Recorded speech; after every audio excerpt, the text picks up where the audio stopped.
make me feel like a bad girl.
Feel like a bad girl.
Hey there, it's me, Stanley Greyheart Barker, and I am yet again joined by Rick Saga Sharples, bringing you Belong Arena Clashes League of Legends Week 4 action. Week 2, we weren't able to bring you as much of the action as we would have liked, so we are here to make up for it today with a stunning matchup between Bristol Smugglers Capone and Plymouth Armada Cook.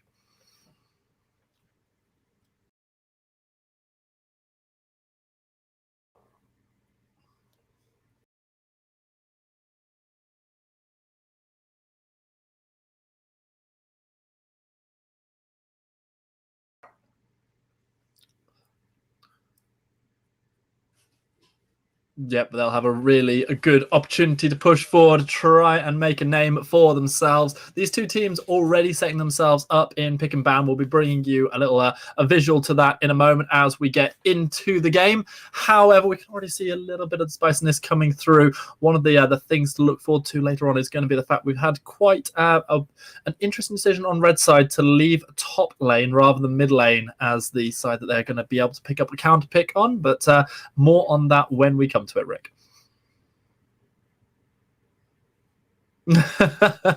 I'm just hearing in my ear that we've got some issues on Rick's mic, so we're going to bring you him just as quickly as we can. But until then, let me tell you a little bit more about what we've had going on here. Week 4, so this is the 4th set of matchups for these various teams who are competing to push towards a playoffs spot. If they're able to secure those playoff spots, then they are one step closer to end of the season being able to pick up the absolutely fantastic prize that you can get for being Belong Arena Clash champions. Are you back, Rick? Am I? You tell me. Yes, we're in business. Love to see it. Okay, now I can go back to telling you what I was actually telling you about. So we are actually now on week number 4, and we're about to get into the 4th game. And of course, the previous week to this, week number 3, both of these teams picked up their first wins of the Belong Arena season. And that's important because that puts them currently all in a 4-way tie for 6th place. And, 6th place, that's the cutoff point for playoffs. So whoever walks away as the winner of this game will be in a much, much stronger position for the final week. Very true, Rick. We're going to bring you to pick and ban in just a moment as soon as we've sorted out a few technical issues, but I can update you on some of the things that have been going on. The Aatrox, which we've seen so highly prioritized through World Championships in the recent patches, was banned away. Also, Kha'Zix, Sivir, Zoe, Twitch, all taken out of the champion pool. We've seen some, once again, we've pre-done the draft coming into this, so the teams will be locking in their role order, and we've seen some stuff that I don't know about you, but we were kind of hoping to not see, particularly in the bottom lane, but we'll get there. But there's definitely some interesting stuff going through. Aatrox has been one of the mainly banned picks throughout the entire season. There's actually a couple of stats up on the website that I was looking, and it has like a ridiculous pick and ban rate in this tournament. No surprise whatsoever to see that taken away as one of the first round bans. Not at all. It ended up being on blue side, first pick Ashe that was locked in. The response to that was the insta-lock of the Kai'Sa Yuumi, which is going to be the bot lane duo here for Plymouth Cook. And that's going to be a real difficulty for Capone to try and get through later on. They're going to have the Ashe Lulu to try and play poke lane to try and make life a little difficult, but I'm certainly favouring the bot side duo from Armada on that one. Meanwhile, as you can see, mid and top are interesting flex here, and actually I'm not entirely sure where we're going to be seeing the Syndra and the Yone going. It certainly looks like Syndra might be heading up towards top side, but if that goes up against the Camille, I'm not too sure how that matchup works out. I can imagine we're going to see a sort of a bit of a positional swap between the top and the mid side. You'd expect so. Cook this time around. I mean, Syndra top sounds cool and all, but on red side in particular, not going to be ideal. You always want the access to the blue buff, where you can get that in the mid lane on either side, but only from sort of the top on the blue side. So Yone will more than likely be switching up. Maybe that's just a comfortability, a familiarity with those individual champions, Yone and Syndra for the top and mid laner respectively. Up against Corki in the mid lane as well, so a little bit more scaling on these opposite sides. So we may be expecting to see this game go late either way. Okay, as you can see, interesting little visual thing here is that we are seeing summoner names over on red side, but we're also seeing seeing champion names, seeing summoner names over on blue side. And those summoner names that we are seeing are no stranger to Belong Arena Clash, getting quite a few of these as returning players coming back and really continuing to make a name for themselves. Yeah, we do love to see some returning names, some returning faces, and even those that have progressed onto bigger tournaments as well, even potentially like the levels of ERLs or national leagues back when they were around, the UKLC and the like. Some definitely familiar faces we've been seeing there as well. So there's a lot on the line for these teams. Again, playoff spots is an important one, and particularly for those names that have been around playing in the Belong Arena Clash for a while. We do want to be seeing them making it as far as possible, making those deep playoff runs.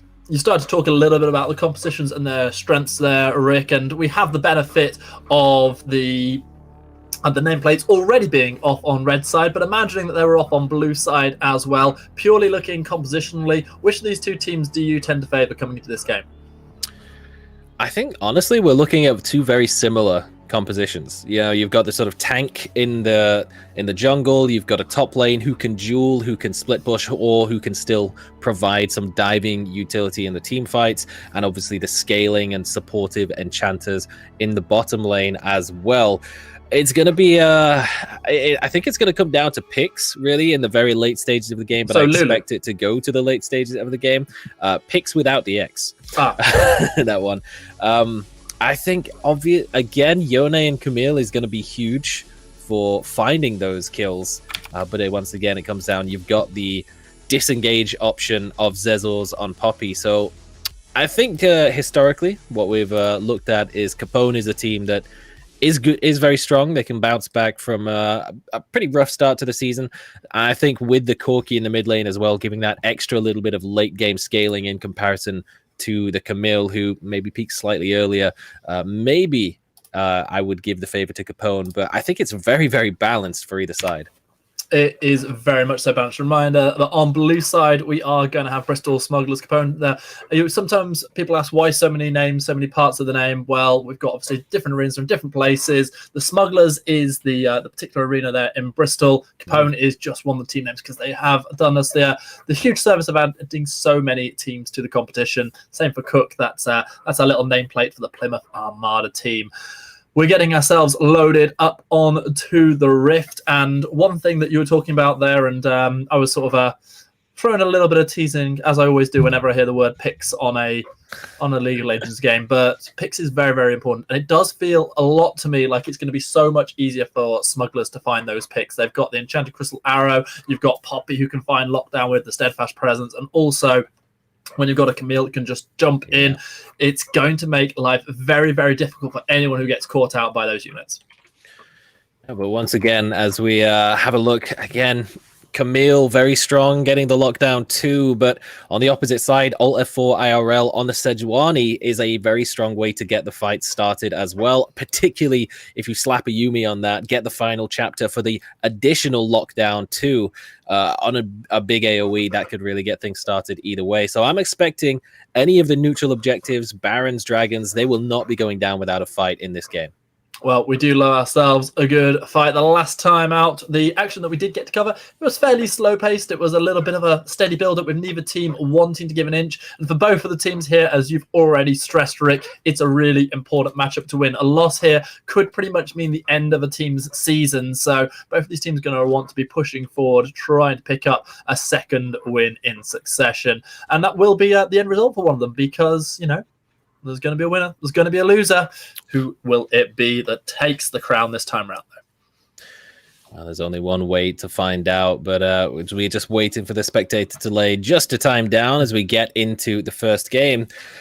Oh, man. Poppy up against Sejuani in the jungle. That's going to be an interesting one. I'm a little interested just to see where we are going to see the Syndra and Yone go. I'm expecting it will be a standard Syndra in the mid lane, Yone up top situation once again, but there's only one real way to find out.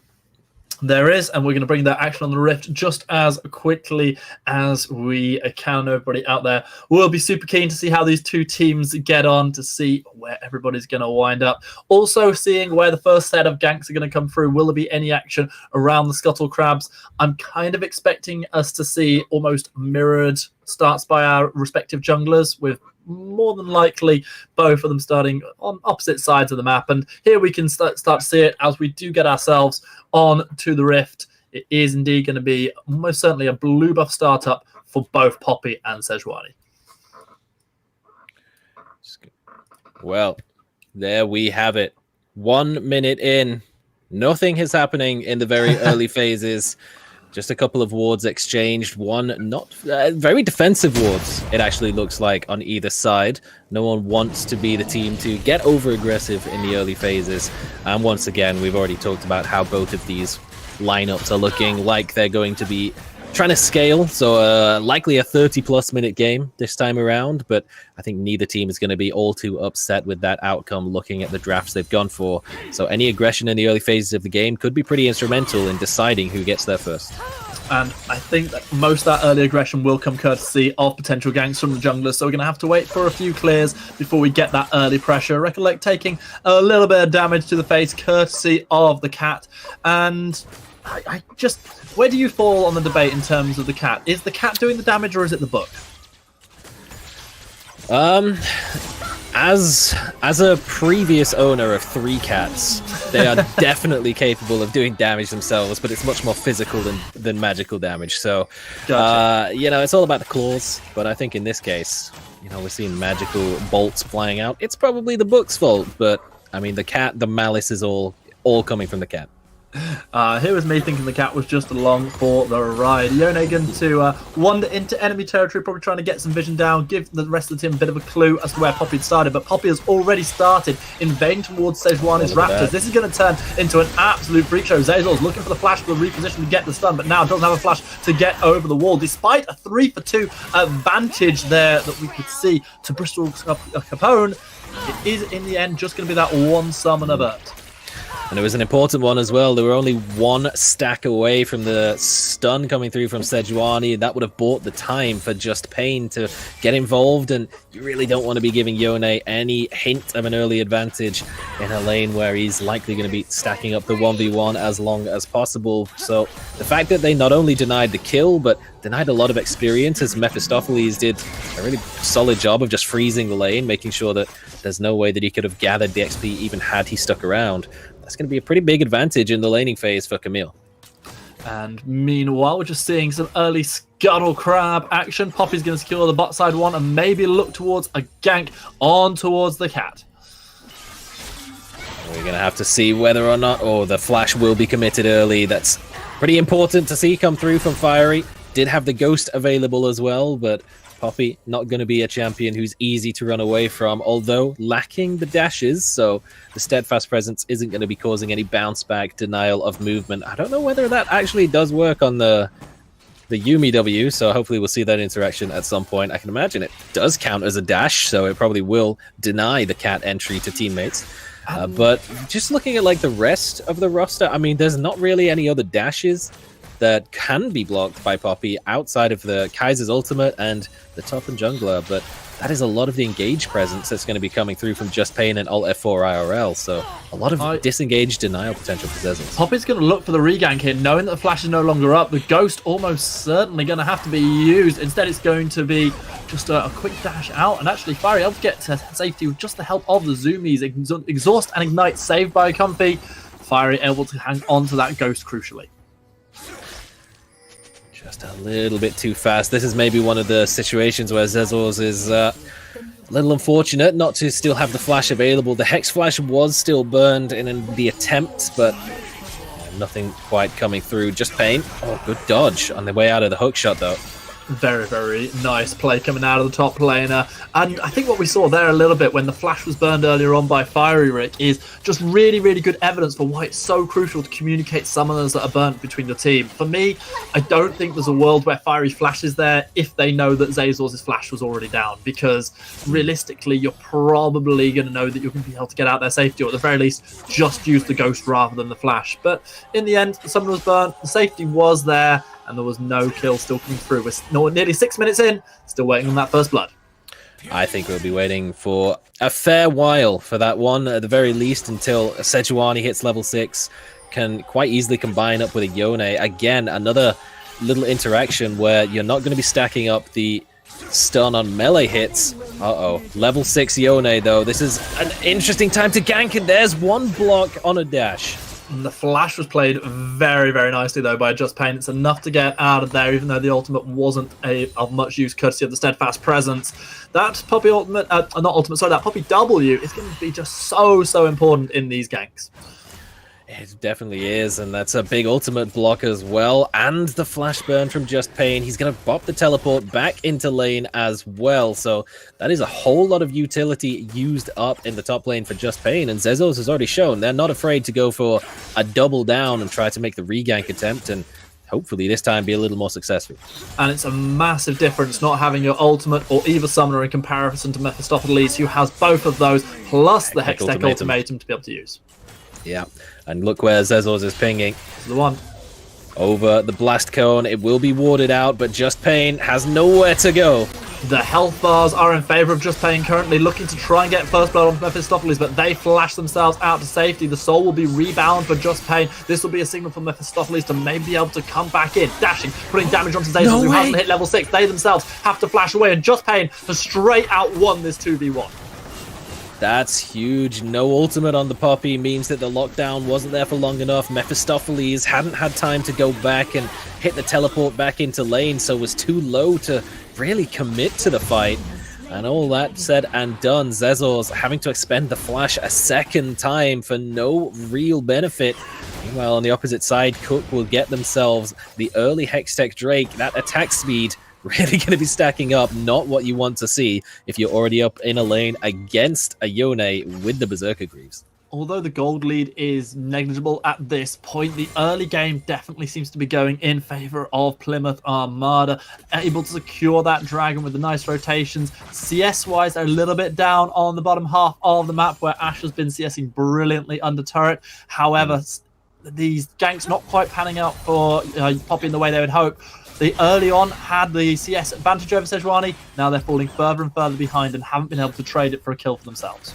It really seems like Zezos is prioritizing putting pressure on the lanes, while Alt F4 is just trying to stack up the camps and get as tanky as possible. Zezos this time around has done a pretty good job of avoiding where the vision is, but wasn't even able to find the lane gank. The bush is warded, so pretty much all avenues covered. Just Pain's going for it again. And is able to find the stun, but the bounce back on the Soul Unbound is enough to keep Yone out of any danger of giving up that first blood. Zazor just seems to be, at this point, kind of wasting a little bit of time with all of these ganks and re-ganks. Alt F4, meanwhile, has now got the ultimate and is looking to try and find that play. Meanwhile, big damage being put down, but the first blood goes to Corky. And that is not what Just League Things was hoping for. Meanwhile, on the other side of the map, we're going to see Fiery taking a lot of damage, but they turn it back onto Disperse with the Zoomies in tow. They're able to speed up. They're looking to dash on to find damage onto Recollect, but no sooner they killer instinct in, they have to get out of there. Zazor is going to turn this one around, find the kill onto Fiery. It's still a 2v2 as Recollect tries to help out, but they're the ones who have to flash out to safety. They get caught out by another tag. The flashboard, one more attack might do it. The ultimate is enough to pick up a second kill in quick succession. The ultimate again thrown out by Comfy. That's going to be a final chapter that finds nothing but a stun. A mad few moments. We waited for first blood and then 4 come at once. It's like a London bus, isn't it? But Disperse really took one for the team there, throwing himself in front of the Void Seeker of Fiery that might have just hit Recollect and it might have been completely fine, but that extra stack of damage from the Plasma was enough to get the turnaround, and it looked as though the counter gank coming through from Alt F4 IRL would have been enough, but maybe just a little bit greedy on the Glacial Prison, and up top another fight. Yeah, the fate sealed there. Mephistopheles able to dash out to safety. One more shot, not quite enough for Just Pain to pick up the solo kill. That is Just Pain right there. Just added to name, nature. Tiny bit of extra damage would have been enough to take down Mephistopheles, but not quite the case. Will just have to be happy enough to shove the wave in and make use of the fact that there's no teleport. Oh, Enchanted Crystal Arrow, though. Exhaust put down. Yumi running, trying to save Fiery's life, not arriving in time. Recollect's going to be the one who picks that kill up. Having popped the exhaust down, they take the kill away from their ADC, but I don't think the Disperse going to be too upset about that. That's a big turnaround for what looked like it might have been an avenue back into the game for Fiery in the bot lane. Again, Alt F4 IRL, when they came through with the counter gank, had the opportunity to toss the Glacial Prison out towards Zezors as Poppy, who was chasing down Fiery. Might have potentially been enough for Fiery to get out of that situation alive, maybe even dish out a little more damage, but held onto it a little longer. But just everything expended in the bottom lane. Confi caught on a rotation, coming back in after basing. And now, pressure on the top side towards the Rift Herald. Zezors wants to try and answer back for the earlier dragon. Raylex has got good positioning here to be able to zone the Sejuani and the Syndra away. Let's talk a little bit about what happened on that first blood as well, Rick, because things really just did not go to plan to Just League things, taking turret shot after turret shot to try and put down that unleashed power. Just wasn't quite at the level 9. The Syndra breakpoint of power didn't just have the items, and the first strike wasn't going to be enough to get that kill. But over the wall, Zezors out of nowhere. I think that was the Hex Flash being used there to fantastic effect. The damage already done by Raylex using the Valkyrie, using the package to super effect, and now they'll be able to reap the rewards of multiple turret plates. That was an extra little benefit of already sweeping out the area as they were taking down the Rift Herald. Made sure there was an avenue in towards the chickens. Zezors will be stunned, but already out of tower range, so no more to come through. But looks like the early pressure of Poppy is really starting to mount up and cause problems for Cook. I'm a little surprised that we didn't see the Herald being put down by Zezors in mid there. Feels like cracking down either, 4 turret plates or even securing first turret would have been a massive bonus to open up mid lane, but they were confident enough that they could save that to use it somewhere else to greater effect. We have got that second dragon now spawned. It is going to... It looks at the moment like it's going to be a little bit of prio going over to Bristol Capone as they try to equalize that dragon score.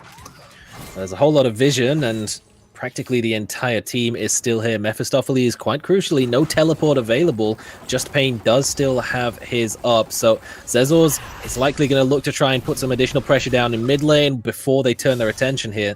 Force Cook to respond to the Rift Herald in mid lane so their tower does not fall, and try and take the opportunity to capitalize, or maybe just lurk and catch Fiery on a rotation. Oh, but the Void Seeker. Yeah, very heads up play. Good safety from Fiery, but still the prio to the dragon is here.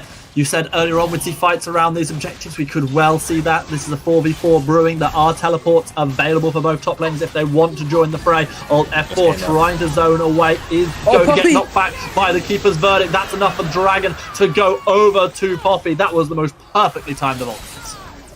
Alt F4 was looking for a way in for the steal, just got sent home with a quick hammer down, and the ultimate didn't quite land. A flash from Disperse was able to get them out. Neither top laner even bothered committing their teleport. They're just going to keep scrapping 1v1. Yeah, pre-14 minutes as well, so it was going to be that little bit more difficult for them to try and join. Very limited places you're able to get over to. However, the trades continuing up top, all going in favour of Yone. We already saw what they could do in that 2v1 scenario. They are not scared of anything that Mephistopheles puts down.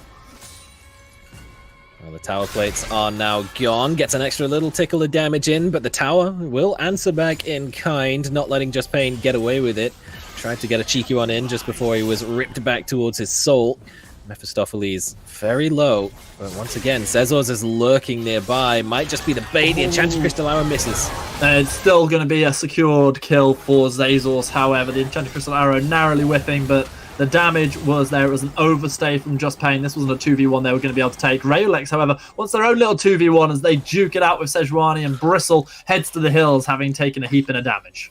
Ton of damage from Raylex coming through. Corki very much accelerated, especially now up against Just League Things. Just the misplay in the mid lane. Really unfortunate. The early aggression not quite paying off and having the opposite effect. Zezos again. Good flash from Just League Things. Yeah, very, very important flash coming out of Syndra. By the way, that cull already completed for the Corki. So on this next recall, it's going to be able to get even more of the itemization needed to get this Corki online early.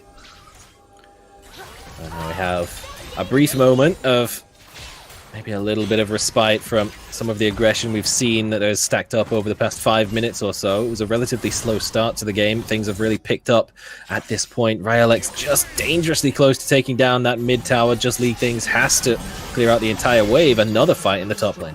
Yeah, Just Pain just likes to take these trades over and over again, but the thing is for Mephistopheles that they've consistently been able to stay alive. Even if they've been losing out on the trades, they've not been giving extra kills over. They've been staying relatively close in CS. I can't quite say the same for the mid lane and the ADC over on Plymouth Armada Cook, with both Syndra and Kai'Sa falling a considerable amount behind. A little bit of an excursion into the enemy jungle just to get a little bit of vision, and immediately it's shut down by the sweepers of Alt F4, although he has missed one on the blue buff, so the timing on that spawn will be known, and Zezos is already looking for another opportunity to try and find someone. With that Hex Flash, really putting it to use, and just having that tool available means he's not at all afraid to just expend his actual flash at any opportunity, and Just League Things might be caught out here again. No flash, remember, already used that. I am really waiting to see this next recall coming out of Yone to get the mythic item completed. There's so many mythic items already on the board. Of course, we don't expect to see one from the Corki just yet, as there's so many items that the Corki opts into before actually going towards a mythic. Meanwhile, up on top side, I think Sejuani is trying to provide some defense for Yone, but it's the bot side that needs their help. Rayulex gets bopped up, and the cat is going to get absolutely squashed right now. Dispersed is going to be able to rail through the rest of that turret quickly as well. And the shutdown gold goes over to Confi. Not where they wanted it. They needed that gold on the carries. They have to try and answer back in top lane, but it's just a swift little dodge from Mephistopheles. The answer back on aggression. Alt F4 IRL just not able to find the same level of effectiveness from the jungle as Zezos is, despite having almost double the CS. Oh man, the level advantage is likely not going to be enough for the Sejuani.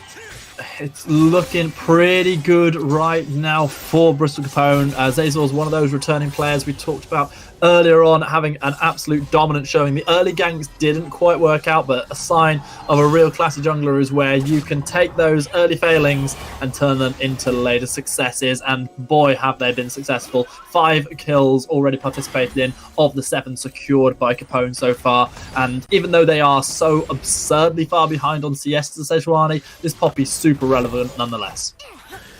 If you wanted to see Rylex get even more damage stacking up, that Manamune is almost close to translation as well. Just a couple more hits on enemy champions, on enemy targets, and that will be stacked up with the Titanic Hydra 2-item spike.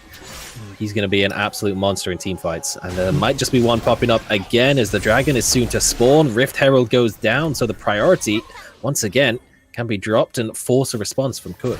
Interesting what we've just seen there. Mephistopheles picking up the Herald. We're going to see the dragon being more or less completely ignored in order for yet another gank to come through. Just League Thing still doesn't have the flash available, and their doom is already guaranteed. Raylex gets that one, even though the Unleashed Power takes him down just below half health. The dragon will go over to Sejuani and friends, but the potential chase is here. Enchanted will connect onto Alt F4L, and with themselves Polymorph, they flash away. They try to find a blast cone. Might be enough to get themselves out safe, but Zazor's once more the package! Try and get over the wall, but with the package, it's Alt F4 who's going to arrive first. Reclave going forward, throwing the wild growth on themselves, looking for a potential knock-up, but with the flash coming out of Sejuani, that's enough to see them out to safety. Just Pain, who has finally got that shield bow completed, has now had such a massive power spike that maybe they've got enough for the kill pressure onto Mephistopheles. I gotta give respect to the Battle Lulu flashing forwards to ult themselves to try and prevent the Cook bot lane from getting out of there, but not quite enough distance. And even with the slows from Ashe, speed ups from Yuumi there to counter it out, Zumi's just keeping them safe, but they managed to get their hands on the Ocean Drake. getting closer and closer to stacking up an Ocean Soul. That could be a huge one, particularly in the top lane. Extra sustain for Yone in the 1v1 could be massive, keeping Sejuani alive too. It would be a huge soul point for them to pick up, so we're going to have to start seeing Capone be maybe a little more diligent about that. Zezos catches ult F4, tabbed out it seems. A stone will come through, the teleport from Rylex, and that is going to be all aggression absolutely nullified. I'm not sure who caught who there, but what I do know is that Rylex, having burned this teleport, has arrived to pour damage down. Just League Thinks has got the ultimate available and has been able to return to the scene of the crime. Mephistopheles does take a significant amount of damage, but is able to dash forward, looking for the stun, finds it straight on to the Syndra. Is going to trade their life in return, but ult F4 is solo themselves, but surely they'll be the next victim of Zazor's rampage. They'll blast themselves over the wall, but Just Pain will follow with a flash, finding a double kill all for themselves. Aggroed the Baron there as well, got a little bit of assistance to take down the Poppy, so that's a double kill for Just Pain. That is a potential avenue for someone who could carry this game to victory, but the Enchanted Crystal Arrow from Disperse may just leave things completely irrelevant for deaths. Fiery's going to dash forward, but wasn't ready for Lulu. Just a little bit too brave, surely. The Zoomies just about keeping Fire alive, but so many summoners having to be used there. Yet again, a Killer Instinct that was more a Killer Instinct. What would be the opposite of a Killer Instinct? An unkiller. Lack of a kill me instinct, I guess. Maybe it was dangerously yeah, close. that was basically what they were saying. They managed to find the slow from the prancing projectile. They followed it up with plasma of their own. They go in and they dash straight into a Lulu and almost their own death. But this is where Comfy comes in clutch. The fact that we've just seen them help Fiery survive in this situation is what we're now going to start seeing time and time again, even more so on the Yone, on the Kai'Sa. And as that continues to happen, that's when we have to start talking about Cats. Well, for now, we'll just have to talk about Kai'Sa. Lack of summoner spells, lack of ultimate, a juicy target for Zezos to try and find somewhere on the map, and Zezos so far has been pretty darn successful at finding targets to put pressure on. Now, Corki, 5 kills on the board as well. No package available just yet, but anytime that man is close to a Poppy, you know that someone is going to be in severe danger of dying. Mephistopheles again experiencing some pressure, but easy enough to get out. Another attempt at an arrow. Once again, Zezos was lurking. This one will go slightly wide. Unfortunately, no huge turnarounds, and the Rift Herald is going to have to be dropped somewhere. It was close to timing out. Yeah, a little unfortunate. We kind of called out the fact that Camilla picked that one up rather than the Poppy earlier on, and this is what sometimes happens when not the jungler essentially picks up the Herald, and it's just a case of, oh, when are you going to use that? Are you going to be able to get it down to good effect? Just Pain comes forward, finds so much damage just popping the eye once or twice, but gets caught by the Hextech ultimatum. Disperse is taking a significant chunk of damage, and the shield bow out of Just Pain is pouring the damage down, as is the Unleashed Power. That's going to be 3 quick kills. The Herald may be able to find his charge. I don't think it will. I think it's going to get bopped, and everything is coming up Millhouse, providing that Millhouse is Plymouth Armada Cook. Rylex is going to be able to secure the turret. We saw Just League Things teleporting down, but has so much damage coming out of those orbs that even without the ultimate, they've managed to get Rylex down to 40% health. It could have been huge if he had held on to the ultimate in the top lane and was able to get the shutdown golden Rylex. That could have been an enormous turnaround point, but I love the idea. They've dropped the Rift Herald. They sort of used it as a bait, so as soon as Just Pain dashes in to deal half of its hit points by getting the slap on the eye, Mephistopheles says, all right, you're stuck here now. Uses the Hextech ultimatum, and just too many members of Capone were lurking around the area, but he was committed to the 1v2 fight again. Disperse was not ready for the damage, didn't have Recollect there to provide the shields, the heals, and just got completely taken out. A big turnaround in the top lane, really, for Cook, but this could be an even bigger one now if he gets caught out. It was a huge turnaround because it was the team that was down around about 6,000 gold before that fight that was able to find a win. They're still down 4k, but they've shown that they mean business and can actually win these fights. One of the fights now could be brewing around this dragon, but honestly, I feel like in the state that Cook currently are, they could probably afford to just let Capone take this one. Just do whatever they can to get Just Pain in a position where he can find 1v1s, he can continue 2v1s even, just let him do it. He's been coming out the better every time. He's in a numbers disadvantage, but Fortunately, with him on the opposite side of the map, there's really no way that they're going to commit anything, especially hearing the horns that signals the package is in play for Rylex. They don't want to get anywhere close to that. So they will, once again, back this off. You predicted at least a 30-minute game coming here with the potential scaling out of these teams, and that's certainly looking like it's going to be the case, Rick. We've got the Infinity Edge now completed on Just Pain. Massive, massive item spike that comes out of that one. Ash starting to get the items that push them towards relevancy, but at the end of the day, that's still going to be more or less a support champion. It's going to be on Corky's shoulders to pour out the damage for this Capone team. The utility that comes through from Ash, the damage is there, it's nice, but compared to what Rylex is doing, especially at this point with the Luden's Echo now completed, that's a mythic coming through on the third item. Those big ones are going to be absolutely murking people if they get caught out. There's a lot of squishy targets on the side of Cook, and as much as Yumi can drop the zoomies, there's a lot of sustain that's going to be needed to try and heal through those. I think we're going to continue to see this sort of 4-1 push coming out of Cook right now. They have to just let Just Pain do their thing, and the more that they can draw the attention of the rest of the team, the more that it's allowing this Yone to do. You can see that Mephistopheles really is just strong to deal with it, even though, credit to them, they've not died too many times in a solo scenario. Just Pain had the Spidey sense going off, aware that Zazors was present, but still gets caught out, unable to dash out of town because of the Keeper's Verdict. And that is going to be enough to see Zazors and crew securing what is a massive, massive kill with the Baron available. Well, that's it. They drew the attention, but what can they do with it now? Zazors is going to commit the flash again. The flash, the reposition, does not connect the stun onto the wall, and that's enough to buy so much time. And Just Things who puts down damage. Zazors, the 1.5 health now. The ultimate is available for Disperse if they want to restart this fight. Look at Zazors' build. The Deadman's Plate, second item, really just going full in on catching people out as quickly as possible. Full on the move speed, committing the flash wherever necessary to try and land those additional picks, to get involved, to get across the map, to help out Mephistopheles and picking off Just Pain. And just the amount of map control that they had on the top side, not a single ward was available for Cook in the blue side top half jungle, so just had no idea that the convergence was coming in. As soon as they started to sniff it out, it was a little bit too late, and there was no response really to be found from Cook. They tried to get a bit of a push in the mid lane, try and get some damage onto the mid tower, but Zazors, with the build that he has, way too fast to get in a position to try and find yet another.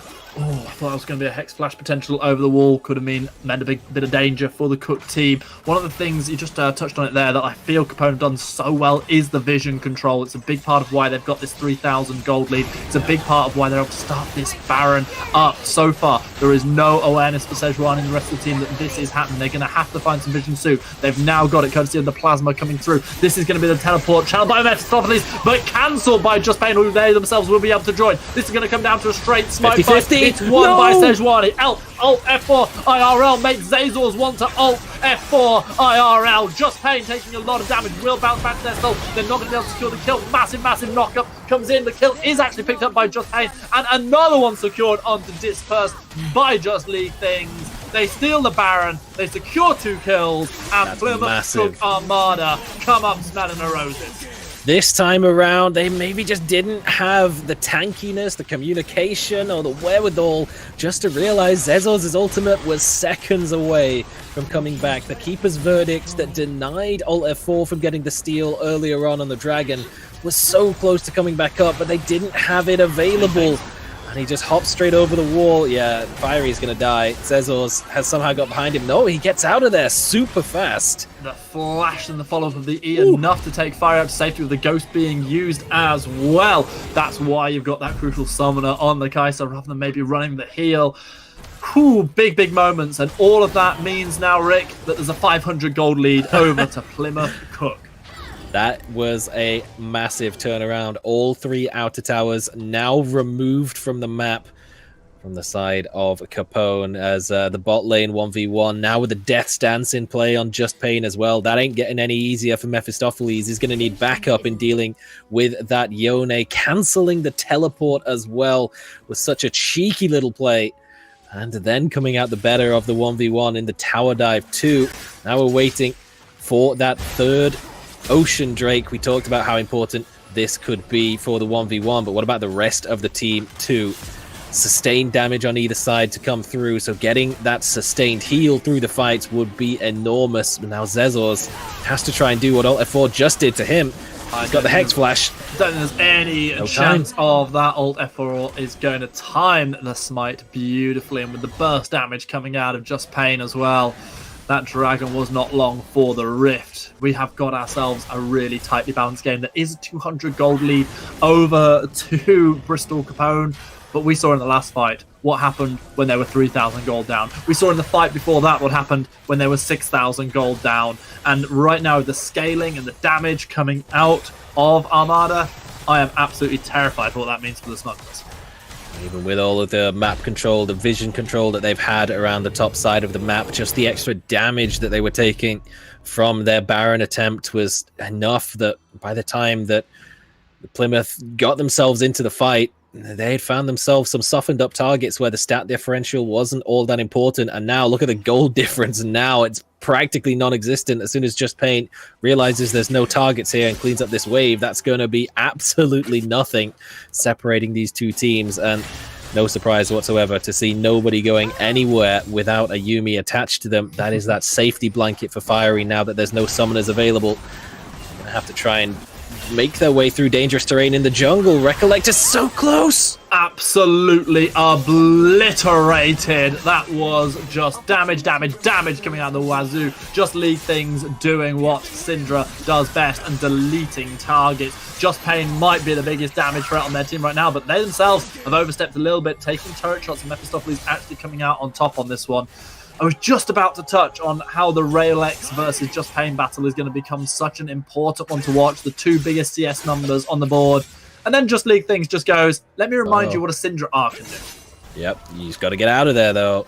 Zezors, he doesn't fancy a 1v1 against a level 18 Yone with all that life steal, but, well, if Mephistopheles was close enough to get involved, might have committed, but it's a 2-level advantage for Just Pain.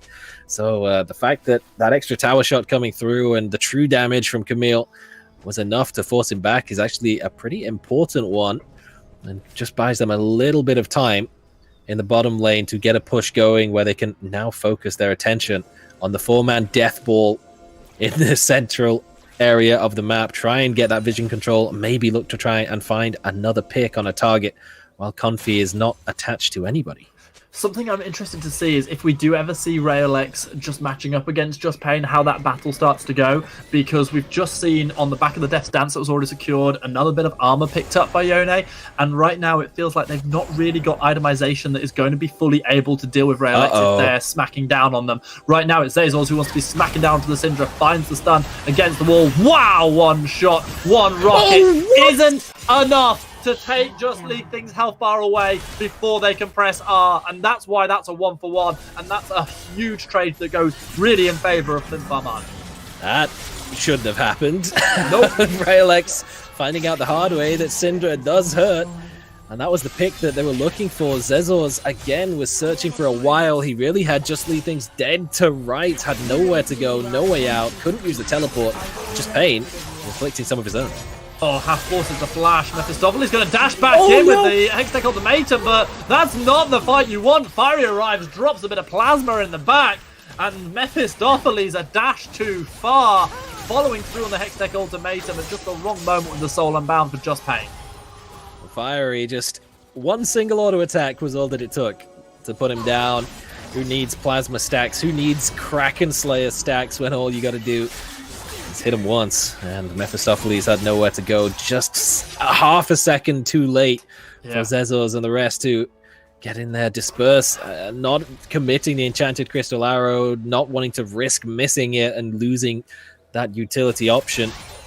I feel like at this point, enough, but I just think that arrow's got to be on such a short cooldown by this point that I would like to see Disperse just using a little bit more proactively. We've got a big dragon coming up in 30 seconds time. That's got to be why you held on to it. Obviously, Mephistopheles will be respawned by that point. Still has the teleport available, but Disperse is on the wrong side of the map, and Just Pain is going to cancel the recall. The arrow has nowhere to go. It's a free Baron. Yeah, that one is just gone before you could even think about it. If you are Bristol Capone, they throw out There's that the ultimate. It's not going to catch them to Just Pain, who is almost able to dash themselves out to safety with the ultimate, but instead caught out by a little bit of lockdown, a little bit of a stun, and finally Just Pain is going to die just as the dragon spawns. This will enable an equalizing dragon to come through for Bristol Smugglers Capone. But it does mean that there's going to be nobody there to answer Just League things in the top lane, making the push. Mephistopheles does have teleport, but won't commit it. And now, with the Baron buff spread all across the map, the push will be enough to take down the second inner tower of the game. The package is available, but with Alt F4 IRL still lurking, still with the ultimate. And, well, based on what happened last time, while Poppy was there for support, I don't think RailX really fancies diving too hard onto the Syndra. Exactly that.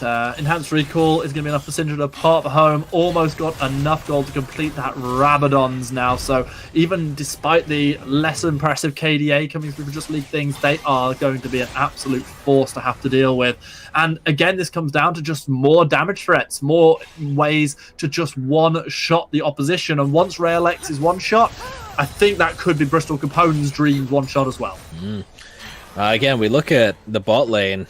There haven't really been the primary carries whatsoever, but 1 and 3 on Ashe, 2 and 3 on Kai'Sa. The damage really not coming from those individual sources. It's really all about the mid laners where we're getting the huge chunks of damage and maybe the more sustained damage from the top laners, but we haven't seen that really play too much into the team fights, just constant scrappy 1v1s that seem to be going one way in one fight and then the other the next, and that's really left us in a very balanced position in the game for the first time. Maybe we've seen Cook with a 3,000 gold lead, but it is Dragon Soul point, and it's such an important one in this matchup. The Ocean Soul really can't understate just how impactful that could be in these longer sustained fights against carries like Ashe in particular. I think you're bang on when you said this is such a balanced game. We've got two teams, both who desperately want to secure this win, pushing themselves towards a potential playoff berth, and you can see how much it means to them. Neither one wanting to get in this game. With 37 minutes on the clock, to only be separated by 3,000 gold shows just how tense and fair this is. More and more of these summoners getting closer and closer towards being level 18 and full items.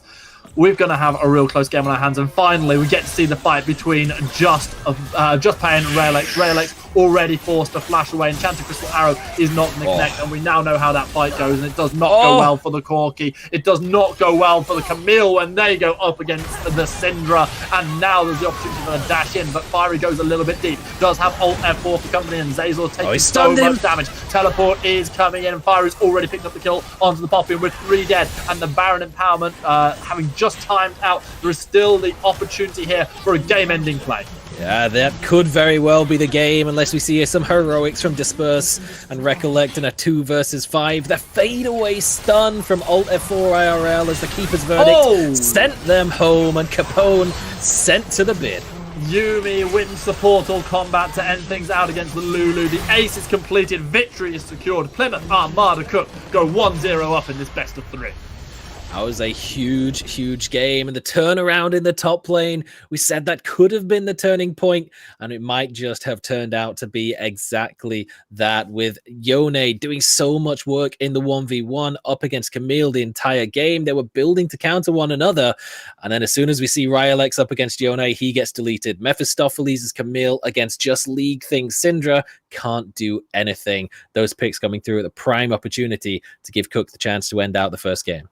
And it felt like the early game was all about picks, and things like the Poppy worked out so well alongside the Enchanted Crystal Arrows early on, Rick. But later on, it was all about damage with Yone and the Syndra just constantly obliterating their targets. Will Plymouth Armada be able to replicate that in Game 2 and win this series straight out? Or will we see Bristol Smugglers Capone bouncing back? There's only one way to find out. Join us after this break.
You make me you make me feel like a bad girl. You make me feel like a bad girl.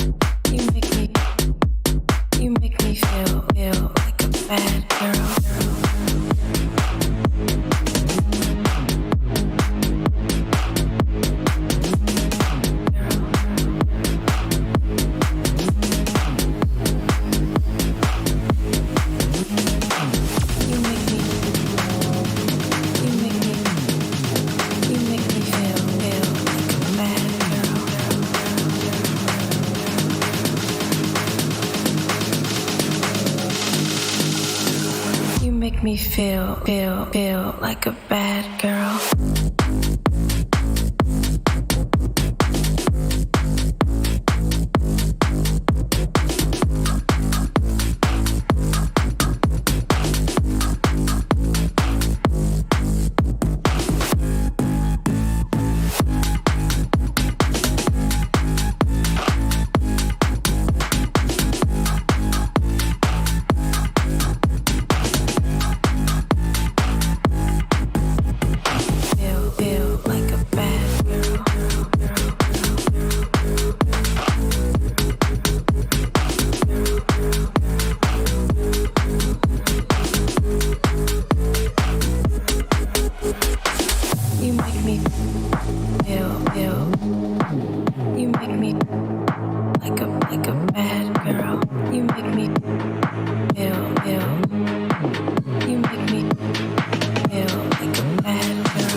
Feel like a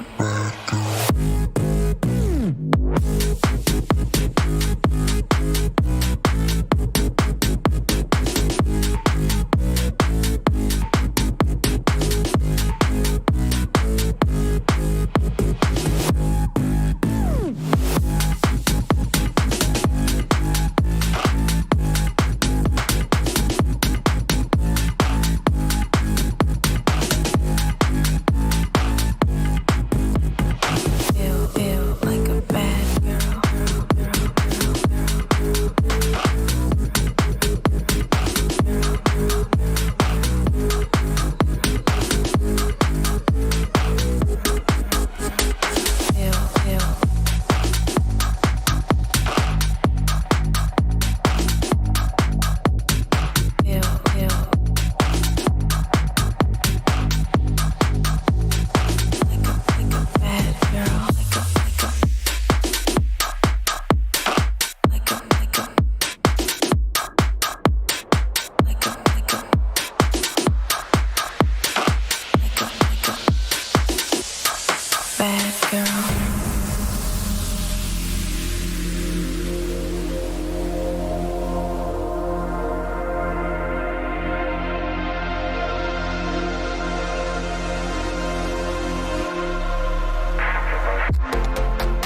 Welcome back. We're coming in hot very soon for game 2 in this fantastic series for the League of Legends. I'm Stanley Greyheart Barker. I'm joined by Rick Sharples, and our magnificent faces are brought to you by the even more beautiful and wonderful Martin Sherman Brattle. A massive, massive thank you to the incredible production. It's just like he's everything anyone could ever want in terms of production. What more can anyone ask for, Rick? Who really knows what we could what else we could ask for? Yeah, well, come on. Is that necessary? Well, yeah, I don't know. I think it's fine. Let's see. What we could ask for is a complete blowout in game number 2, maybe just to even the score and give us an exciting third match. Maybe we could ask for that. We do love a best of 3 going all the way. It's something that only Bristol Smugglers can really deliver to us now. They'll have to go one step better than they did in the last time. Some of our returning players, they're looking strong, but in the end, they were just outpaced by the bigger firing guns. And yeah, at the end of the day, it was just a draft that, as it scaled up towards that 30-minute marker, which you so rightly predicted, Rick, just went in favor of Cook. It really could have gone either way, though. There was up until a central point of the game where it looked like things were going to go the other way. The early pressure coming out from Zezors all across the map was really putting a lot of question marks on particularly sort of the bottom lane of Cook. Constant reganks in that position and the slow, methodical farming approach coming out from Alt F4 IRL. I think really the key turnaround point was the Baron steal, the smite coming over from Sejuani, Alt F4 IRL. Poppy ultimate seconds away from being able to deny entry into the Baron pit, but wasn't quite available at the time. And that was really the start of the rally for Plymouth. It was, and it's just a reminder of how just small, tiny moments like that, the difference in a smite fight, the difference between ultimate being up or not being up, can just make the difference. Another key play was when we went up to top side, and we saw Raelex looking like they're just securing a straight-out free kill on the Syndra with a little bit of help from Poppy, and instead the turnaround, the ultimate comes through. Syndra has this annoying ability by pressing R to just be able to eviscerate someone who's even 6 kills and CS up on them. And that was what we started to see, and it happened time and time again as we got closer towards the end of that game.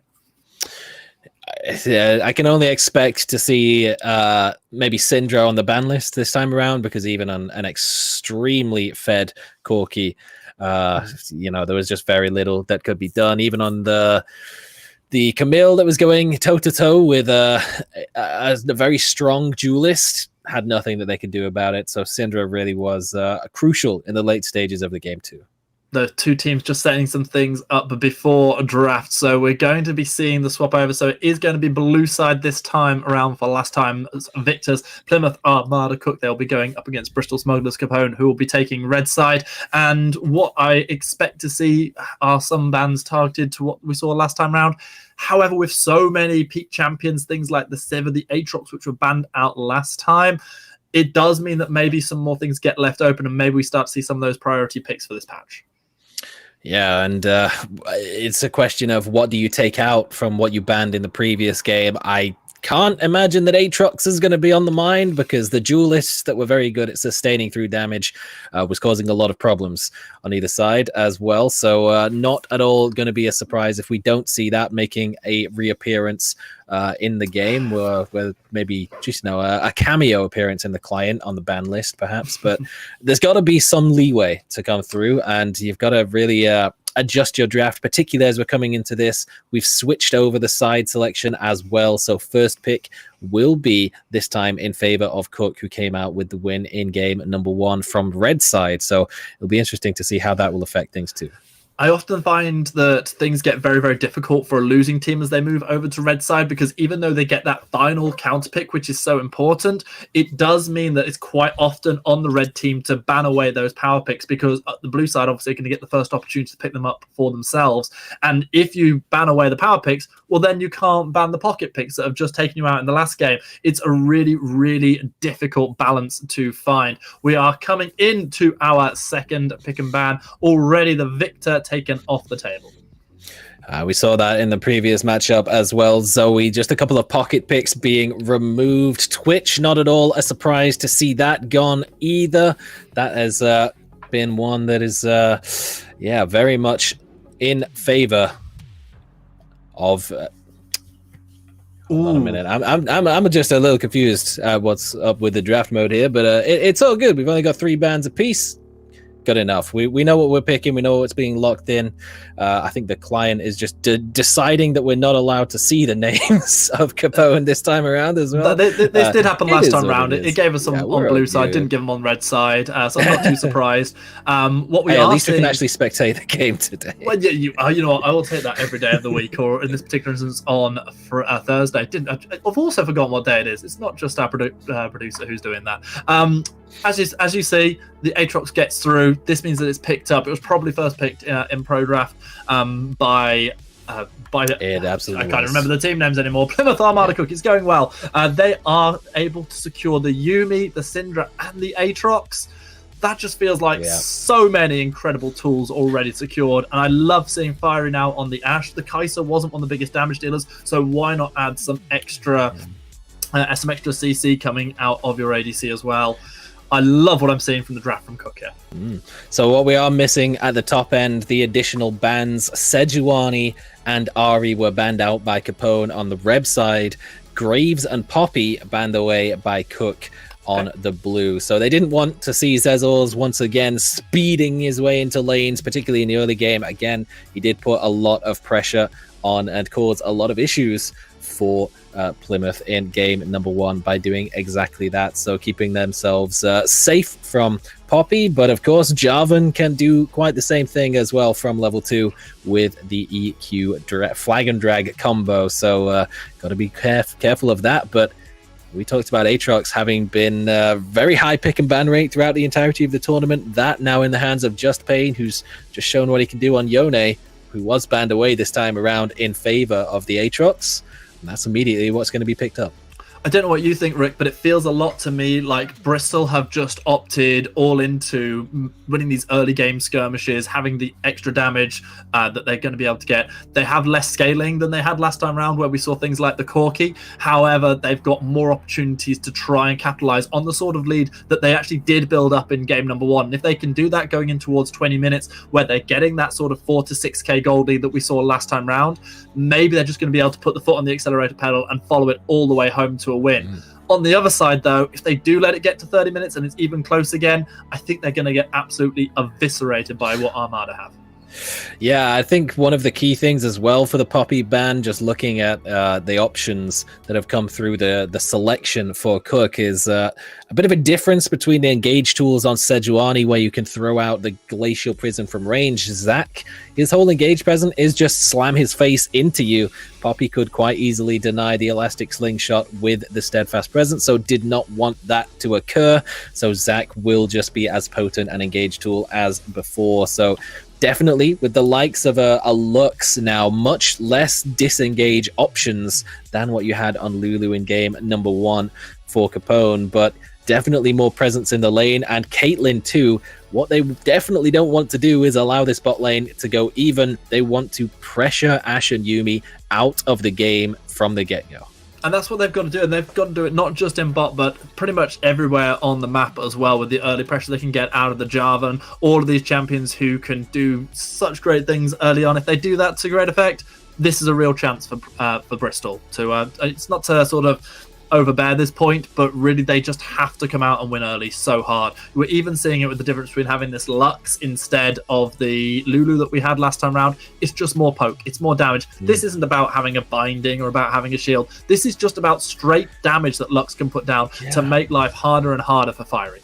So it's quite interesting, really, that if you look at the draft of Cook, the Plymouth Armada squad, it's very similar to what they had in game 1, just sort of plugging out the Sejuani that was banned away, plugging out the Yone that was banned away, and replacing those. But they do a very similar role, whereas it's a completely different game plan coming into this from Capone. They do not want to go for a scaling, equal, back and forth game. They want to come out early in this game and deny the chance to ever even reach a 30-minute scaling turnaround. So they want this game to be over quickly. And you know what? I kind of would like to see that as well, because that would maybe mean that Cook has to switch up the game plan coming into a potential game 3, and we'll see what else they're able to do. So I'm secretly hoping that we do see this early aggression come too. Zezors was able to find a lot of success on Poppy, now with maybe a little extra damage in the mix as well on Jarvan. We'll see whether or not that's able to be enough to turn the tides. One of the things that I really like to see is how teams deal with pressure. And right now there is double pressure on Bristol Smugglers. Not only are they match point down, knowing that a loss here is going to mean the end of their chances, not just in this series, but quite possibly of making playoffs as well. But also they've got this pressure. They've got this kind of this clock that they're playing against. They know they've got to be proactive in the opening 10 to 15 minutes. Let's see how they're able to make that work. Yeah, they've really got not a lot of time to try and make this scaling composition, to take it out of the equation. And they did get the advantage in the early phases with a similar composition to what they were up against in game number 1. So we'll give them their dues. And in particular, now they have the tools to do it more effectively. We'll see whether or not that's going to be enough to round them out into a victory in game number 2. All right, we'll bring you onto the Rift just as quickly as we can. Yet again, just going through the joys of some of the various spectator issues that are in and around the game at the moment. You know what? It happens. We'll deal with it. We'll bring you the action. Don't you worry. Yeah, we do love getting into the game and just being met with a whole load of textureless trees. And then we've got to sort of hop back into it, but it's like the old client all over again. It's like going back 7 or 8 years to oh god. If anyone else was playing the game back then, shout out Rune Pages. Shout out Akali for needing an extremely obscure and specific one. Those were prime League of Legends playing days right there. But very soon we will be back in action, no doubt, as we are now starting to see some things pop into play. And I think we're all about set and ready to go. I know no quicker way to be able to bring you onto the Rift and away from our beautiful faces than to start talking about our terrific production again. They are really such a sweet individual to work with, and every time that I work, it just brings so much joy into my life. And especially when I get to, just get to see them at LANs and things like that, because then I get to, we're on to the Rift. Here we go. We are bringing you the action here at Belong Arena Clash. Once again, it's week 4 of our League of Legends Championship. We are watching Bristol Capone Smugglers go up against Plymouth Armada Cook. Armada Cook with a 1-0 advantage in this best of 3, knowing that a win here will give them back-to-back wins, pushing them closer to the playoffs. Huge for either of these teams to come out with a win after starting both first opening weeks with a loss on the board. So coming out now 2 weeks in a row, picking up a win would be huge coming into the final week, where all will be decided for who's getting that all-important 6th place for the playoff slot. Although whatever else they can do, if they can climb up to 5th, possibly even 4th, that would, of course, be a much nicer position to come in for seeding and the like. But once again, you can kind of see it in the actions of these players that no one wants to get overly aggressive. Even the team that has drafted for early game aggression, they're not going for any sort of invades. They don't want to throw away anything too early on. They're going to allow Zezos the chance to at least get a full clear, get the red buff, and maybe try and pressure Aatrox out of the game or look for something onto Syndra in mid.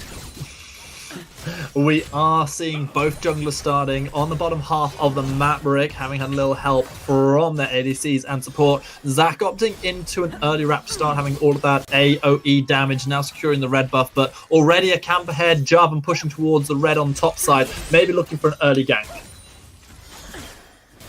They know that the ward was placed. Raelex did see the ward come down just to the side of the chickens. Doesn't want to get too close to that. Cleanse already burned by Fiery. They take so much damage out of Recollect. Level 2 early. That's a huge factor in this lane now. Recollect with the poke damage from the Lucent Singularity was annoying, but now with the light binding in play as well, now getting hit by one of those could mean death, and Fiery was close to finding that out the hard way, but had to commit the cleanse. The next one that lands might not be so lucky. Love what we're seeing from Just Pain, getting that early vision down towards Tribush. It's just going to give them that extra little bit of safety as they force forward. We saw this out of them last time as they went up against Mephistopheles, trying to push in, trying to deny as much CS as possible, but they've got to be very, very careful with Zazor's lurking. Yeah, Zach, though, he knows what's coming.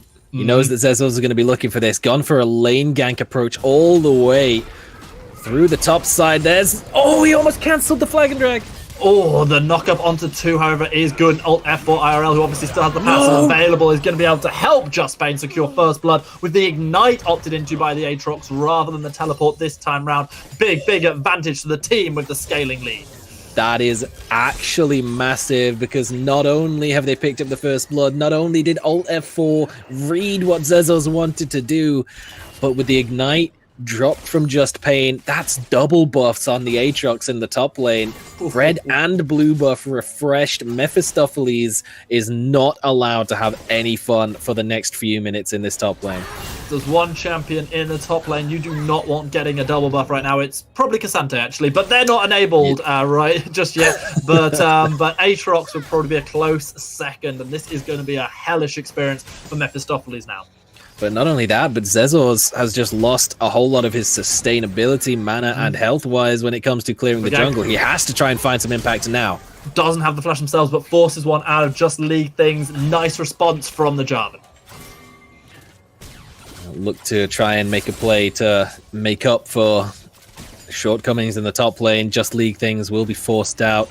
That is maybe one avenue, though. The fact that Just Pain took the Ignite and not the teleport, maybe a reattempt on the top lane. If they were able to take him out, that could put a bit of a stopper onto his seemingly dominance in the top lane. But Mephistopheles is still happy to take the fights, but that's so much damage. That's disgusting. The Haymaker does help out for Mephistopheles, trading back a little bit, but even in the middle of a wave, Just Pain still just about getting the better of this one. The cooldowns are going to be all right for Mephistopheles if this fight breaks out again, so Just Pain does actually have to be a little bit careful that they don't just pass these buffs over to the opposition top laner. Mephistopheles knows the cooldowns down. Yeah, nice face breaker, nice Haymaker, but again, Just Pain coming out on top. Gets out of there. Not quite enough grit to turn the tide completely. Oh, hello. Spots him out. Yeah, going to look for the stretching strikes. Could have connected onto them along with the ward, but instead the flash forward from Fire. They want to find Zazors, who lost their life earlier on, will lose their life again. 0-2 for the Jarvan. Not the start they were hoping for. He's really trying to find a way to get anything going. It's not going in his favor. Mephistopheles. One more strike, one more pullback. The flash forced out of the set. They're not the boss of that lane anymore. Even with the double buffs rescinded, the effect of it's still there. Just Pain, again, we talked about him not having the teleport, but just the additional sustain, the ability to stick around in that lane, the cooldown reduction, everything that he got from those double buffs, just making sure that he can stick around just that little bit longer and outlast Mephistopheles in these fights. So, level 6 apiece now. He's just teleported back in. Thrown down. Mephistopheles wants to take this one, feeling like they can do something onto Just Pain, who themselves had to trigger the World Ender. Meanwhile, damage being put down to Disperse, who stayed a little bit too long while the Dragon was being secured by Plymouth Armada Cook. They'll be the third kill of the game. There will be one turn back around, as Set does manage to get the kill with a little bit of help from Zazors. Well, it is maybe a consolation prize at best, but it gives Mephistopheles a chance to try and close up this gap that has built up. The serrated Dirk for Just Pain that was picked up, that extra little tickle of lethality and damage to come through. Not going to help whatsoever as soon as Zezor shows his face in the top lane this time around, but 2 kills now on Ashe, on Fiery in the bottom lane. This targeting for the early lane not working out. Beautiful scatter came through from Just League things. It's not enough to save their life, though, and this is the sort of turnaround Bristol had to do. I was just about to give a long-winded speech about how things were looking bleak for them, how they needed to seize the day early on. However, they've started seizing it now, and finally they're bouncing back a little bit. They've reduced the gold lead to just a couple of hundred, and now they're giving themselves opportunities. They need to continue this spiraling in the next few minutes, though. Zezor's really not the type to take an early L or two and then give up. He's still been looking for opportunities wherever he can find them and making the most of the fact that he's visited the mid lane, he's forced the flash out of Syndra, comes back again And this time they do pick up the kill.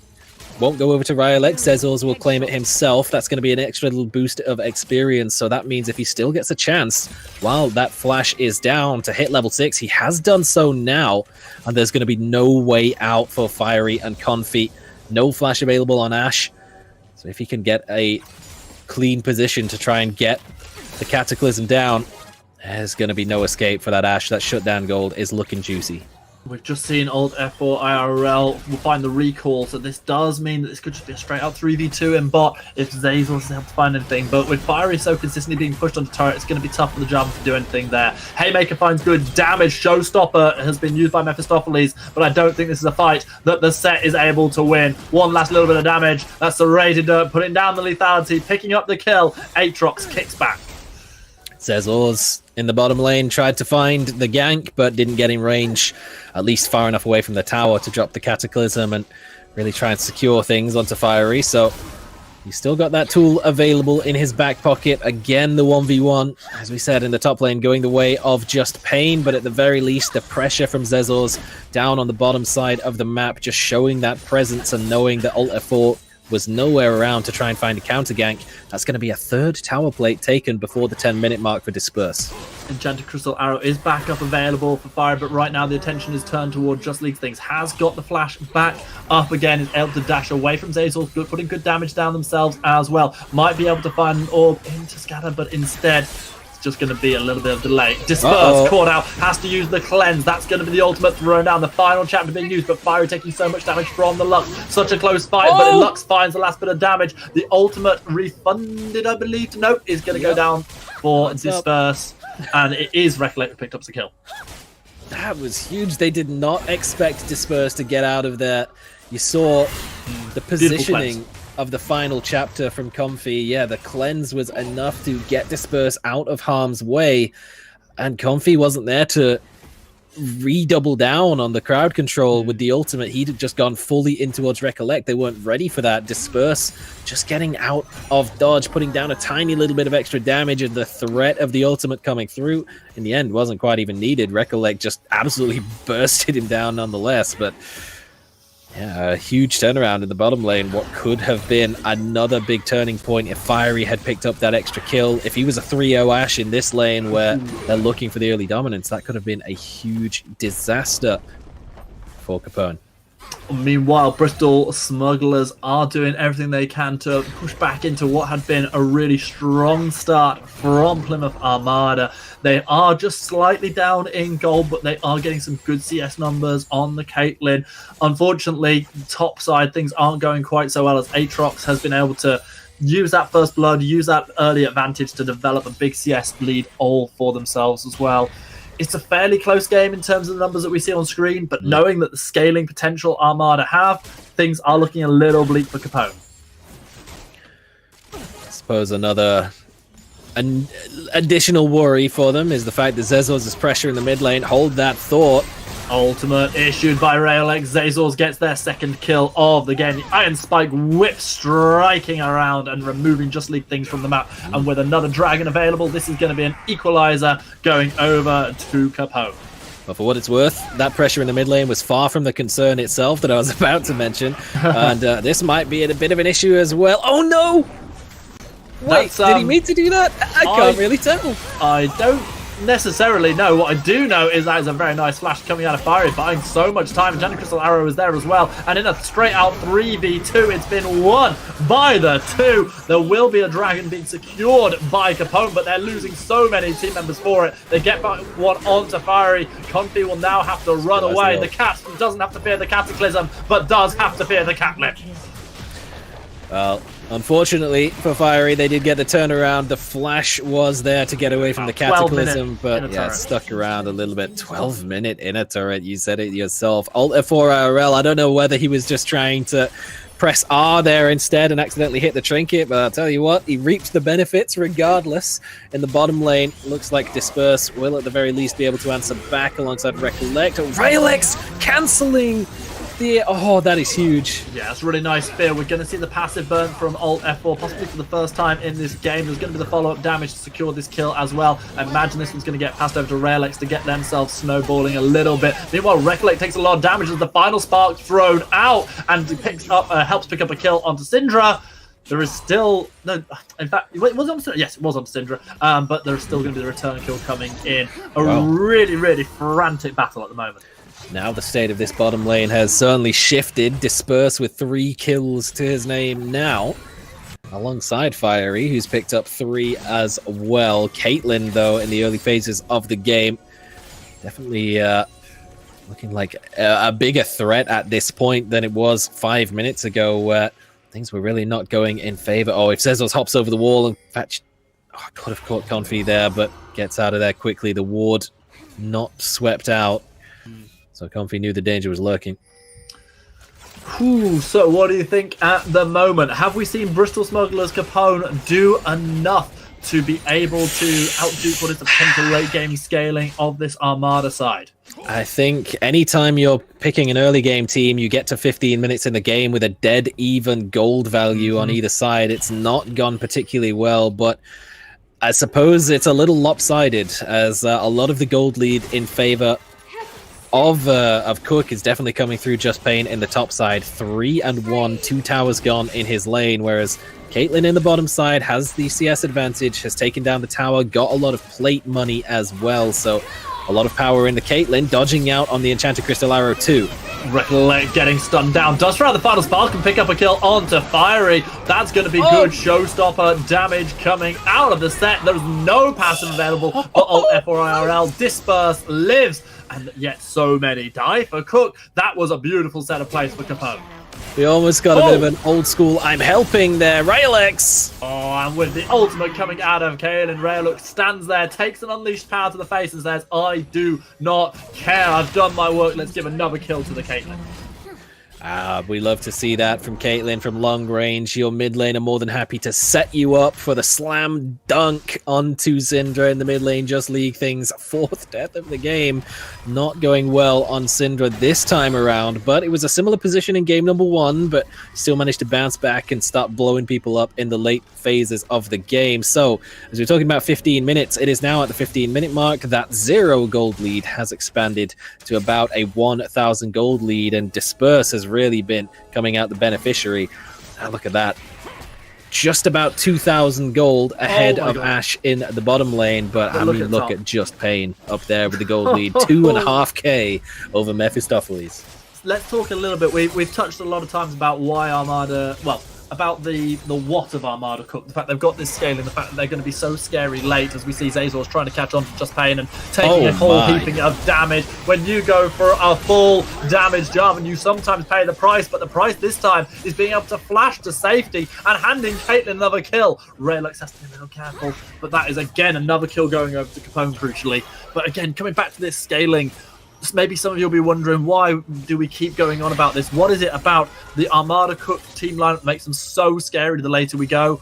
Well, I can sum it up in pretty much 2 champions, Aatrox and Yuumi. And this time there's not even a Lulu or something like that to compensate for it. The later this goes, the more unstoppable that duo will become.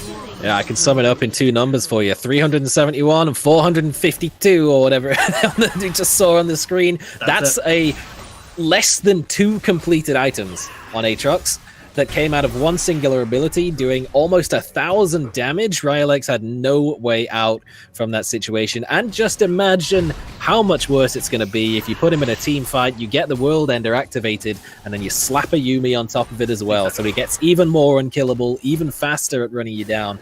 He is becoming a problem that needs to be dealt with, but for now, Capone seemingly just happy just to avert their attention elsewhere, just let him be a problem and just play around it for now. They're picking up some towers, they're keeping themselves ahead all in terms of the gold. And for Just Pain, Disperse is going to be a problem in the later phases, because Caitlyn's quite a difficult carry to lock down. If they can get another tower, that's even more gold.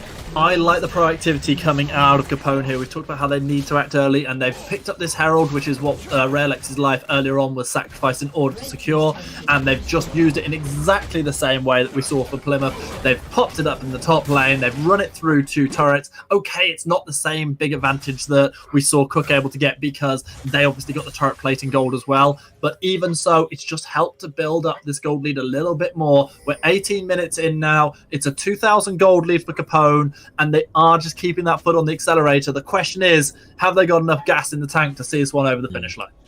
Caitlyn definitely looking for a mid-game spike, it seems, with the build we've gone for. Gale Force into the Collector, so looking to really stack up the damage as quickly as possible, and why not when you've already got 5 kills on the board by this point.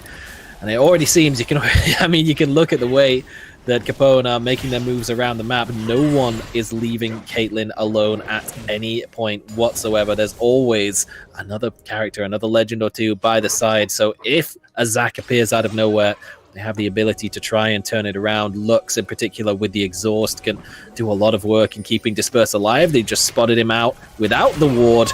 Oh, but the Enchanted Crystal Arrow. Cleanse has to be used. Yeah, the cleanses have been on point from Disperse, but I worry that we get to a point where they're just not going to have the cleanse up, and that's going to happen again. Yeah. We see that Lux is opting into pretty much a full damage build, and I think they're going to get to a point where they just have to buy a Mikhail's.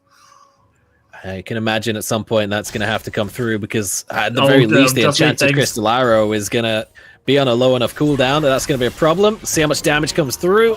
Ace in the hole hits, Cataclysm connects, the final spark, and Raelex puts down damage for good measure, and just like that, biff baff bosh, and Just League Things is dead for the 5th time this game. But this is not a game about the mid laners, Rick. Last time round we saw the amazing damage coming out of the Syndra, coming out of the Corki. This time there's only been 3 kills out of the 22 so far given to those 2 champions. As well as the top laners. It's all about the ADCs now. It's all about what the Ashe and the Caitlyn will do. Caitlyn getting better at things at the moment. Cheeky from Just Pain. Hops his way over. And that's one additional buff that Mephistopheles will be once again upset to see an Aatrox walking away with. That was maybe an opportunity for Mephistopheles to try and get something going. The Cataclysm was down, so maybe just trying to make the most of the teleport while the rest of the team was bundled up in that position, try and catch somebody out, maybe start a fight around the objectives, but there's no dragon up to fight for just yet. They might have to settle to fall back because there's no way they're going to try for the Baron just yet either. While I really know where to start for the Baron, it feels like they need to bait around it. They need to start something up. They've got to force Cook into them, and maybe they've done that now. Just Pain try and dash themselves away, able to get away from the grasp of Mephistopheles. A nice ultimate showstopper forces Alt F4 into the middle of the opposition, but that just enables the ability to do so much with the left bounce. Mephistopheles taken down so very low. Fiery finding the kill. Disperse managing to get out of there, get the Zac into blobs. Zazor's going back in though, won't get anywhere. Mid Cataclysm gets killed off. Zazor's unable to do any more. A flash forward and Fiery secures another. A prancing projectile on the Disperse, and it's going to be a triple kill for the Ashe. Aatrox does eventually die in this skirmish, but it's still going to be a 4-for-2 in favour of Plymouth Armada. They really tried to get the catch. They were trying to bait around the Baron, as you said. Just Pain was the target. There was no way for him to get out of there, but just dodged out of the way, and 2 flashes being expended by Zezos and Mephistopheles to try to lock him down and pick up the kill before the fight could really begin. But it was a huge turnaround from Alt F4 IRL straight into the middle. 4 people knocked up, and then the Let's Bounce comes through, becomes even more of a problem. But Cesar's going back in was really the point where things fell apart completely as Alt F4 IRL was taken down. I mean, Zac's he's a tough character to get rid of. You get rid of him once, you've got 4 little blobs that you still have to kill. And while Disperse was there dealing with that, the rest of his team is being shredded through by an Ashe empowered by a Yuumi, now with 6 kills on the board, and whatever gold lead that Caitlyn had has now been completely nullified. It really has. In the last game, we saw what an Ashe does when they don't get fed, the fact they basically just become a CC train. In this game, however, Ash is showing exactly what they can do when they get a few kills to their name. Yeah, they're a little bit down in gold, but they're not going to mind about that at all. They can absolutely rip through the right targets. They've got the help of the Yuumi as well, and more importantly, they've got Just Pain for company. Alt F4 has been somewhat caught out here, as we do see that the Vex is going to be able to dash on to Just Pain. Going golden is going to buy Rayolex a little bit of time for the rest of the friends to arrive, and Mephistopheles gets this kill. A couple of important kills from Bristol Capone, as maybe Plymouth flew a little bit too much on the last fight. Here comes the turnaround. Recollect gets shut down. That's good goal. Going over to just lead things, but they've burnt everything. Fiery, on the other hand, misses with the ultimate, but gets caught onto the haymaking showstopper. That's going to be Zazos going in and then going out because another arrow connects. A reset of Railex's ultimate. Not enough. The volley catches onto J4 over the wall with the vision. Just lead things lines one. Disperse, trying to turn it around. Caught out by the orbs. Shut down. Double kill to the Syndra, and it's going to be the cat and the orb lady left standing to pick up a dragon.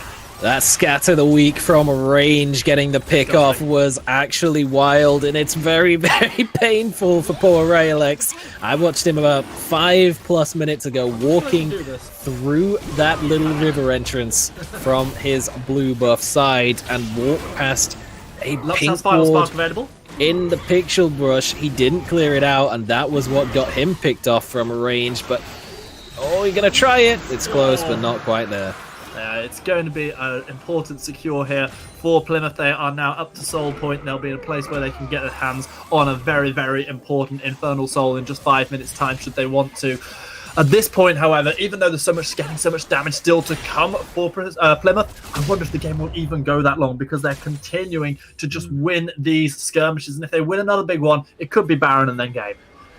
It feels even worse now for Rayolex. Now we realize he picked up a Dark Seal before that fight started off, committed the stopwatch, and World Ender has to already be used. This is a straight 5v1. Let's see what they can do. Not a huge amount. Enchanted Crystal Arrow will connect onto this hell of a long start, and the ignite damage from Just Pain almost ticking them down. A crucial kill. However, the turnaround could be here. Alt F4 deciding not to go in on this one, however, with just lead things so far away. Alt F4 was very close to getting in there and once again turning that fight on its head, but maybe firing. Yeah, they were just a little bit too far out of the equation, especially with the Enchanted Crystal Arrow not connecting. Could have been a big turnaround, but at the very least they picked off Just Pain. They've expended the World Ender, but it's almost back off cooldown. It's like 2/3 of the way back before he's even respawned.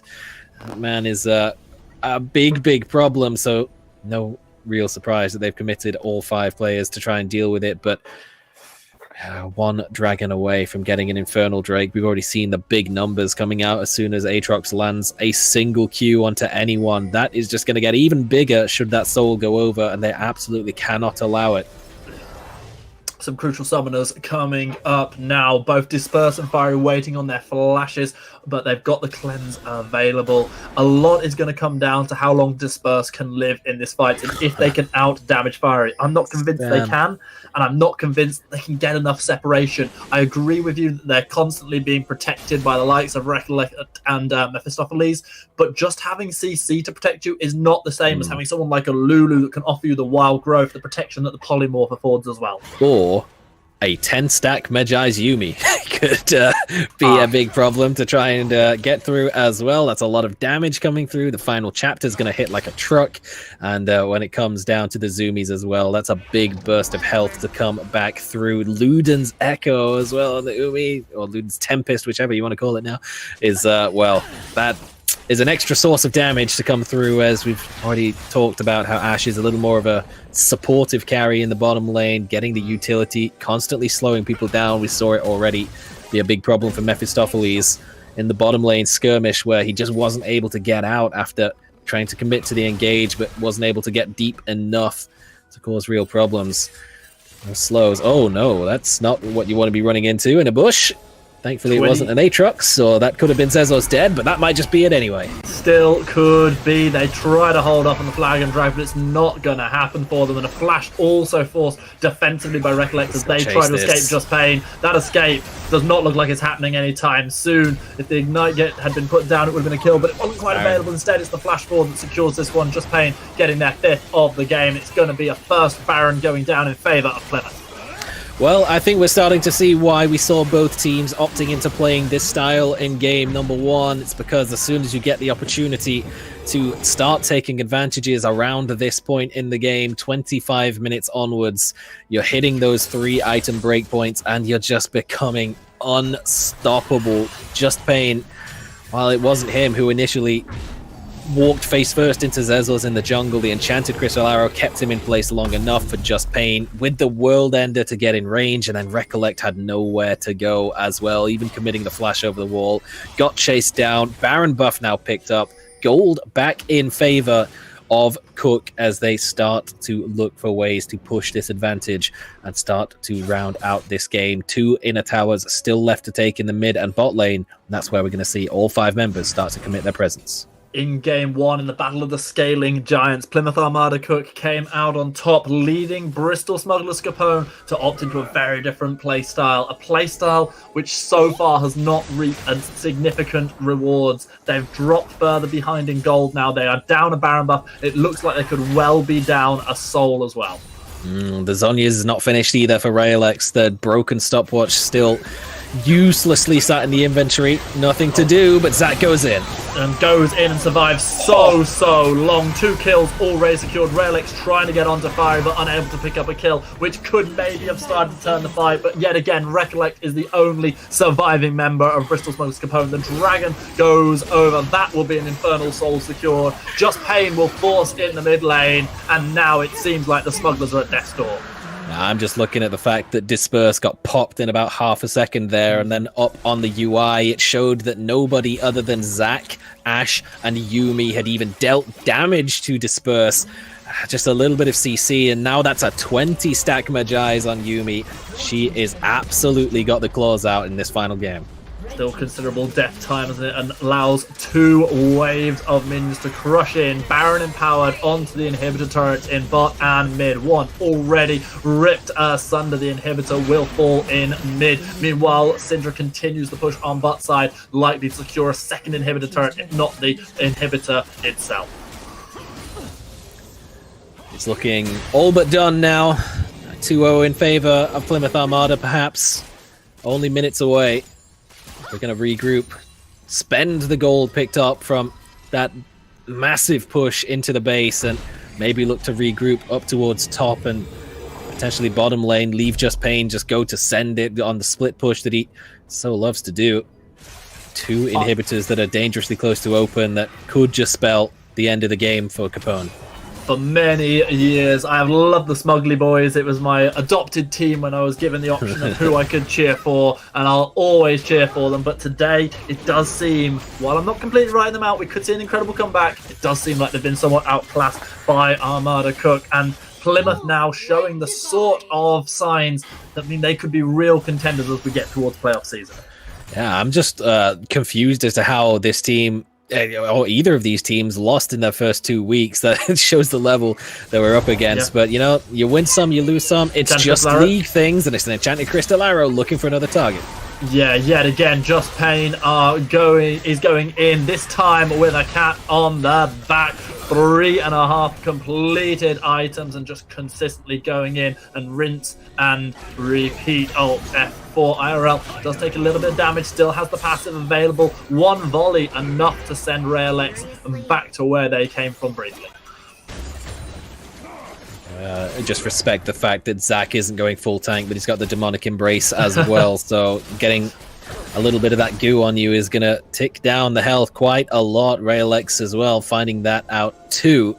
It's just getting a little bit too close. But now we're going to start falling back into this more split pushing approach. Just Pain has called the cat once again to remain with him, and no surprise, wouldn't really be the first time that we've seen 5 members of Capone try to take him down. And who knows, maybe if Confi was there attached at the time, it could have been a turnaround.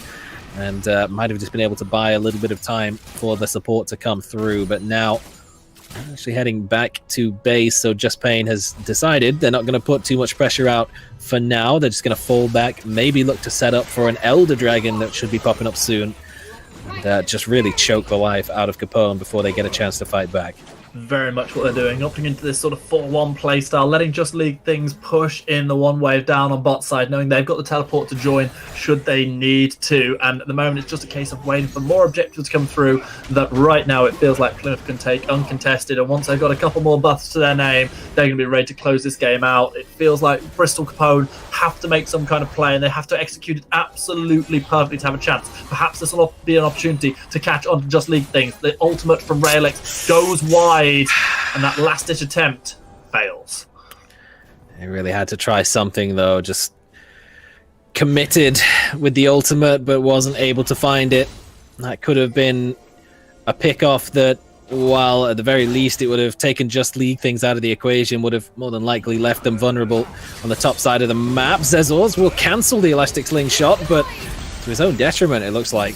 Zexels go so aggressive, but Disperse will still be able to get the ace and the hole down, but they are one now with a hole in the head. It's a hole in the rest of the entire team. Just League things left to duke it out against Mephistopheles on top. Flashes, repositions, drops the Scan of the Week, finds the Unleashed Power, does still get caught out by the Haymaker, but the rest of the team is here for support to finish off the ace. Of course, it's the cat that gets the kill. Hashtag ban Yumi. This game is going to be done so. The final wave of super minions will crush in towards the Nexus turret. Plymouth Armada Cook will secure a 2-0 victory. They will push themselves closer to a playoff berth. It is going to be a defeat for the Smugly boys, but they put up a hell of a fight. They really did, and it looked like it could go either way for a long, long time in that matchup, but towards, once again, the 30-minute mark, that just seems to be where Plymouth Cook comes online, and they just absolutely took over in every single team fight. Alt F4 banned away the Sejuani from him, but the Zac was just as potent when it came to those chaotic fights in the mid lane. And again, Just Pain just showing how dominant they can be in the top lane. It's going to be a player that people are going to really have to be watching out for as we get towards the playoff season, because that is 2 games in a row where between the Yone and the Aatrox, they have just been utterly dominant in lane. A great showing coming out of Plymouth. Sad times, however, for the Smugglers. Any final thoughts on that one, Rick? I am maybe shocked to see that Yumi only outdamaged EMEA 2 champions in that game, was close to outdamaging Zac, but wasn't quite there. I mean, maybe just that extra boost of the Demonic Embrace, but the way that Fiery at the end just rounded that game out in style, where it looked as though there might have been a chance to get a pick or two onto Plymouth, but flashing over the wall to kill off the Caitlyn, who had locked herself in place with the ace in the hole, was absolutely love to see players taking those aggressive opportunities like that, even when they didn't have that fed Yumi attached to them. And yeah, I would love to see what they can do coming into the playoffs. We've got 1 more week before we get to that point. And so, yeah, I have no doubt we'll be seeing Plymouth when it comes to that stage. Well, that is going to bring us to a close for today's action. It's been great to actually be able to bring in the full games, as we had a little bit of a nightmare trying to do that a couple of weeks ago. Myself and Rick will be back in time for both stages of the playoffs in just a couple of weeks' time. Make sure to stay tuned into this channel, however, because we've got lots of other top quality games coming your way, like Tekken, which will be on next week.